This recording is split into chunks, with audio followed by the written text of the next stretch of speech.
So this is the first time, actually, as you can see, the fairing and stuff, the interfering's kind of in.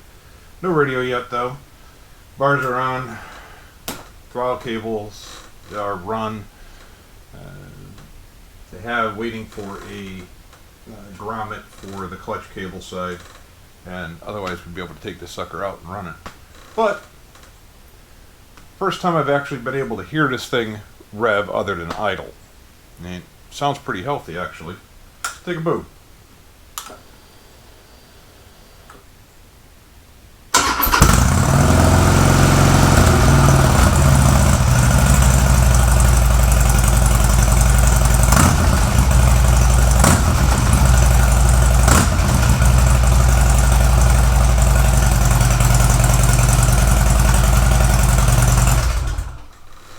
You can see all of our gauges are working and in. What's going to be interesting is the tachometer actually is out of a 2011, so the ABS light is on. I don't know once we get the thing out on the road, get it moving, whether that's going to turn itself off or not. I do have my wiring diagrams. I'll after have to take a look and see if there's a ground it out in order to shut that light off or whatever, and we'll see what we get at that point. But we got good fuel pressure. Everything's looking good so far. Thing had a lowering kit on the rear end. Had a 1-inch lowering kit on it. I took that bracketing off, so now the thing sits a little bit better. We're not going to have to bottom out and be hitting that fender. So, yeah, it's coming along. Just wanted to give you a quick update. Yeah, it's got a long ways to go yet. We'll take a boo here at the wiring in the front in a second. It's right now just kind of cobbled up and together. I said I was going to do different turn signals on it on the front, and actually, as it ends up being, instead of spending, because I've been spending so much money on this thing, it's ridiculous. I gotta take a break from actually working on it for a while because it's just costing too much at the moment. I went and put a new set of the same style turn signals on it. They're actually off for a deuce as opposed to being for a street glide, but you look at them, they pretty much look the same. They fit a little bit oddly, but it's not that big a deal for me right now. At some point probably in the future we'll change those out. Maybe. Again, it's costing money, so trying to cheap out right now. We'll do updates later on as life continues. If I decide to keep this bike, if I don't decide to sell it instead, I'm probably going to keep it. It sounds like it's going to be a ripper, but a lot of stuff yet to do on it as far as saddlebags and hangers, and there's because of the crash on the right side, or on the left side, the saddlebag bracket is actually broke off its mount. So that's going to have to be replaced. There's a bunch of other stuff that still needs to go into this thing. But with the bars on, these are 11.5-inch bars. Might as well have them as 12-inch because they're, a lot higher than my 10 inches are on the limited. But yeah, it's gonna be a ripper. But let's take a look at the front here for a second. Right now, it's just kind of tied up. Net, kind of stock looking turn signal on. Still have a lot of stuff to do. Still got to bolt in this side. Haven't done that yet. If you're wondering about those yellow-orange hunks of plastic, those are strong arms. Rather than running the stock steel ones, I decided to go with these strong arms. Are a little bit stiffer than that. Don't know if it was a good idea, honestly. They take up a lot more space than the metal ones do, so it's kind of hard to even get into the wiring for your gauges. I mean, you can see how tight that is, and when you try to get into your gauge wiring, that's not fun. Right? You're trying to get that in after it's in. A little bit of a pain in the butt, but yeah, here we go. Bars are in. Kind of standard, white street glide gauges, nothing special. I know we're talking about doing Dakota Digitals, but when you can get a set of used gauges for, $1,000 less than the Dakotas would be, you kind of sometimes have to make some choices.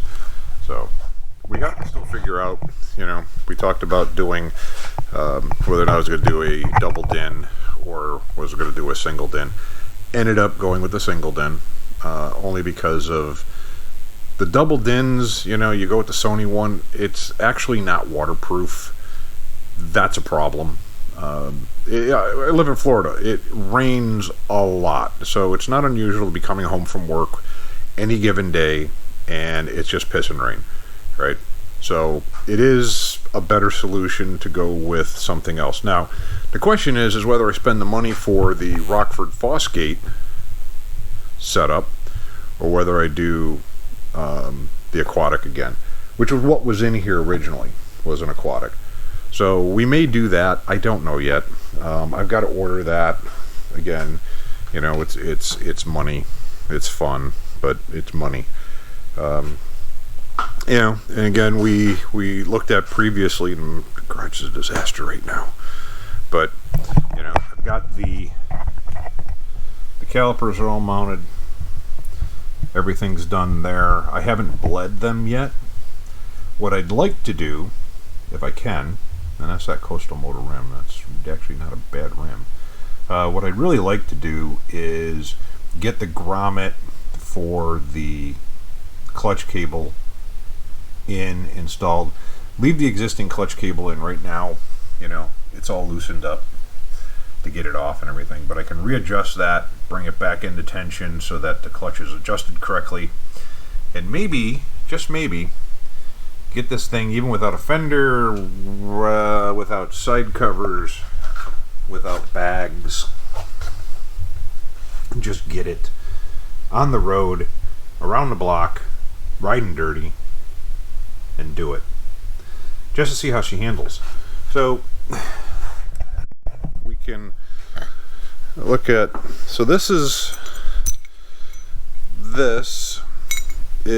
the lowering block setup that they had on here. So there's 3 notches on it. This thing is set up so that you can lower it at different amounts by putting the bottom part of the shock in there. So this bolt here mounts into the shock hole, the bottom shock hole on the swing arm, and then you can adjust where it is, right? And I did away with that today because I'm 6'1". I don't need this thing lowered. Not only that, I really don't feel like having to have this thing bottom out on me, right, as you're bouncing down the road. So we took care of that problem today, and I put the stock seat there, the seat that came on it, back on. It's got a big old tear in it, but we may just run that for a little while anyways.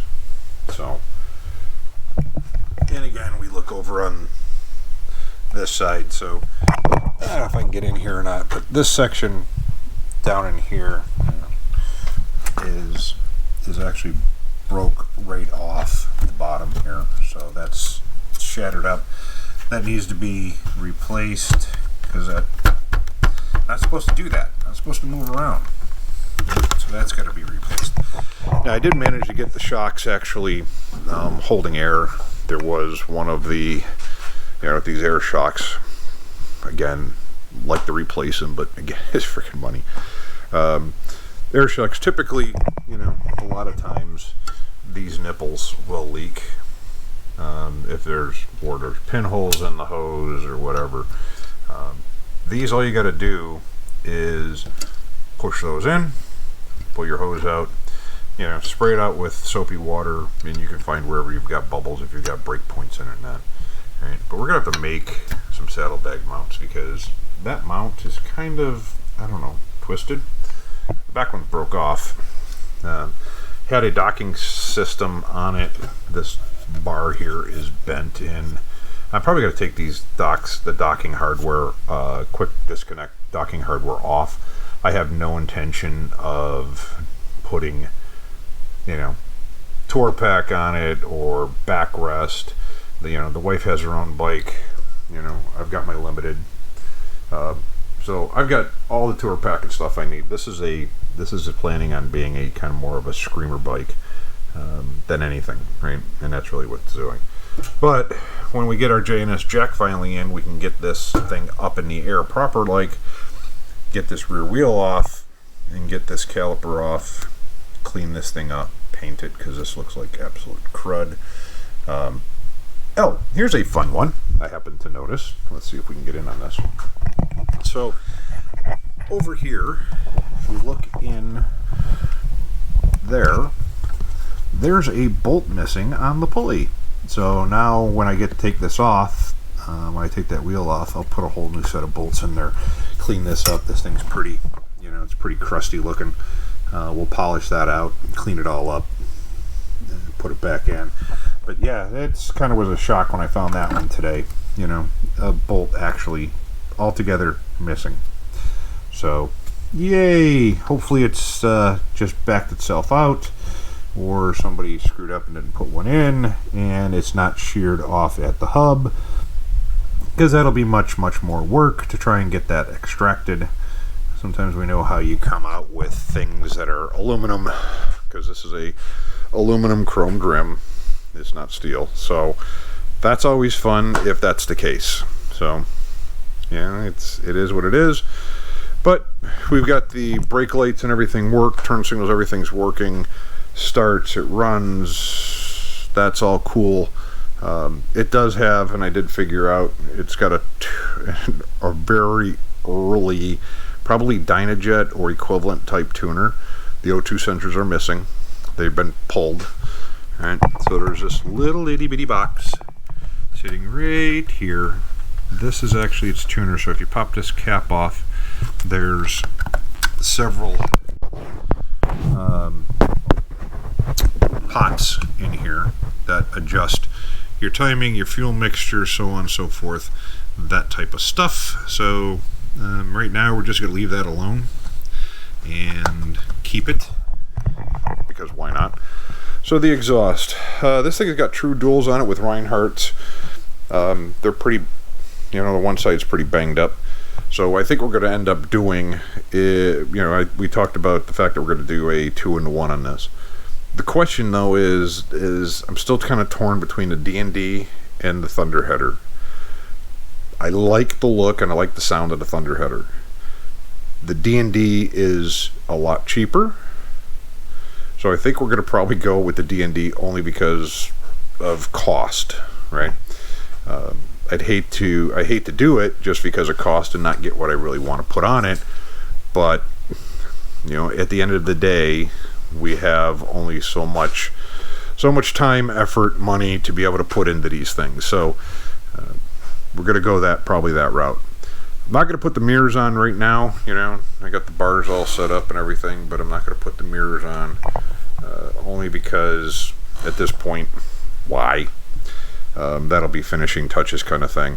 So you may be asking too, why are you putting stuff like the fairing on? You still got this, this beat the hell tank. Well, because I'm trying to get to the point where I can actually take this thing out a little bit, just down the street, just in the neighborhood, yeah, I'll ride dirty, who cares? And it's really just to verify the fact that I don't have some other goofy mechanical issue that I don't know about, right?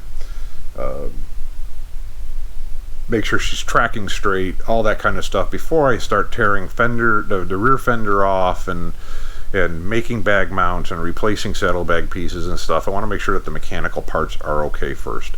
That and the fact that, so this fairing, this is a pre-painted Hogworks fairing. So as you may or may not know, I don't know whether you're familiar with the older bikes, this is actually flat black from the factory. So I ordered it in vivid black because I like the look of the vivid black compared to the flat black. I ordered the inner fairing. I did not order the outer fairing. Hogworks is currently out of stock on the outer fairing, even the unpainted ones. So we'll pick that up. They had said that it's going to be in probably the end of towards the end of the month or so. So we'll check back with them the end of January, beginning of February, see if they've got one in stock, order that so that I know I have it, so I can do the fitment, make sure that there's, everything is aligned correctly before I start going and putting paint on it, right? I need to mock this thing up from a fairing perspective before I start applying paint, because you apply paint and you find you got a problem, and then you're in a world of hurt, right? So we'll do it step by step. Again, it's going to take a long time to do. I wouldn't expect, so Brother Billy, I highly doubt this thing is going to be ready for Stag Weekend, just because of the amount of work I have to do still on it, and the amount of time I've got other things going on too, so I'm working on this on weekends and sometimes at nights and stuff like that. So I doubt it's going to be ready for Stag Weekend, so I apologize ahead of time. It probably won't be coming with me this time. I'll probably still be riding the Limited. Not only that, as you see, I carry a bag on the back on top of the tour pack. The saddlebags are full. My full face is inside the tour pack. Extra crap, whatever. It's all there. So running a Street Glide is going to be a little bit more difficult to carry all my crap.